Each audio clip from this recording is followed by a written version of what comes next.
All right, let's dive into the latest financial results from Singapore Airlines. Because when you first look at the headline number, it's a bit of a shocker. Yeah, that's a minus sign. A drop of 67.8% in net profit compared to last year. Now, when you see a number like that from a top-tier airline, you immediately have to ask one huge question. So, is that what happened here?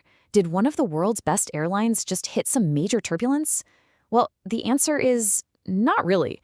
It's not nearly that simple, and the real story is actually way more fascinating. It's all about understanding the difference between how an airline runs its day-to-day business and where it's placing its bets for the future. To solve this mystery, we really have to look at what I'm calling a tale of two profits. We've got to peel back the layers and separate the performance of the core airline from that final bottom line number that everyone sees. Okay, and this lays the whole puzzle out right in front of us. On the left, you've got operating profit. Just think of this as the health of the main business, selling tickets, flying people around, moving cargo. That came in at $803 million. And get this, it's actually up a tiny bit from last year. So rock solid. But then you look to the right at the net profit. That's the final score after everything is counted. And that's where you see that jaw-dropping 67.8% fall. So what on earth happened in the gap between these two numbers? This chart shows us exactly where the money went. We start with that really healthy $803 million from operations. Then, bam, a massive piece gets wiped out, a $375.4 million hit from something called share of associates losses. We'll come back to that in just a second. Then a few other things, like making less money on interest, took out another chunk. So the key takeaway here is pretty clear. The core business didn't fall apart. Something else, something outside of the day-to-day flying, landed a major blow. So let's just put that big loss on the shelf for a moment, because before we dive into that, it's so important to understand just how well the main engine of this airline is actually running. The demand to fly on Singapore Airlines and their other carrier Scoot is just incredibly strong right now. $9.675 billion. That's a record first-half revenue for the airline group. That tells you everything you need to know. Despite all the competition out there, people are booking tickets and paying for them. The money coming in the door is stronger than it has ever been. And this little health check table, it just confirms the story. They carried almost 21 million passengers, which is up 8%. And maybe even more important is this number here, the passenger load factor. That's basically how full the planes are.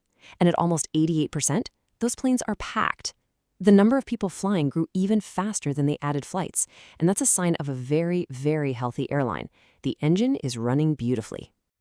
So if the airline itself is doing so well, where in the world did that $375 million loss come from? Well, this brings us right to the heart of the story. It all has to do with a huge strategic bet on one of the most exciting aviation markets on the planet.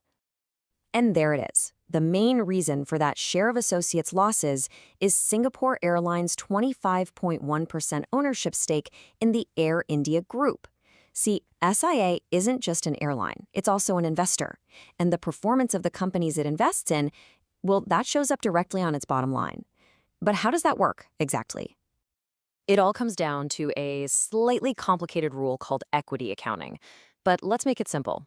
Because SIA owns a big chunk of Air India, it has to report 25.1% of Air India's profits, or in this case its losses, on its own financial statements. Now, this is what they call a non-cash charge. It's not like they're writing a check. It's more like an accounting reflection of how their investment is doing. And right now, Air India is going through a massive and very expensive transformation. This wasn't some kind of nasty surprise for the airline's leadership. The CEO, Goh Chun Fong, said it perfectly. He basically said, hey, we knew this was going to be a long journey, and we knew there'd be bumps in the road. This quote shows that they see these current losses not as a failure, but as an expected cost of a much, much bigger long-term plan. So what is that big plan? It's a huge, calculated bet on the future of India. For decades, SIA's success was all about its amazing hub in Singapore. This investment completely changes the game. It gives them a second massive hub in one of the fastest-growing markets in the world. This move unlocks access to India's enormous domestic market and new international routes. They're playing the long game here, trying to secure their growth for the next couple of decades. Of course, this whole Air India story isn't happening in a vacuum. Like every other airline out there, Singapore Airlines has to deal with the really complex mix of good and bad news from the wider world. And here we see another big split in their business. While people are lining up to fly, the air cargo side of things is having a much tougher time. The prices they can charge for cargo are falling, and there's more space on planes than there are goods to fill it. It's really a tale of two very different markets right now. And looking ahead, the airline is being very realistic about the challenges. You've got geopolitical tensions that can mess with fuel prices. You've got big economies slowing down, which could mean less travel. Costs are going up because of inflation, and they're still dealing with supply chain issues trying to get new planes. So the fact that their core business is doing so well is even more impressive when you see all the headwinds they're flying into. So let's bring it all home. What do we have? We have an airline whose main business is absolutely crushing it, bringing in record money even in a tough environment. But at the very same time, its final profit took a huge hit, all because of a strategic, long-term investment that's going through some painful but expected growing pains. And really, this is the multi-billion-dollar question facing Singapore Airlines and anyone who follows them. Are they making the right call? Is taking a painful hit to your profits today a fair price to pay for a massive strategic advantage in the future?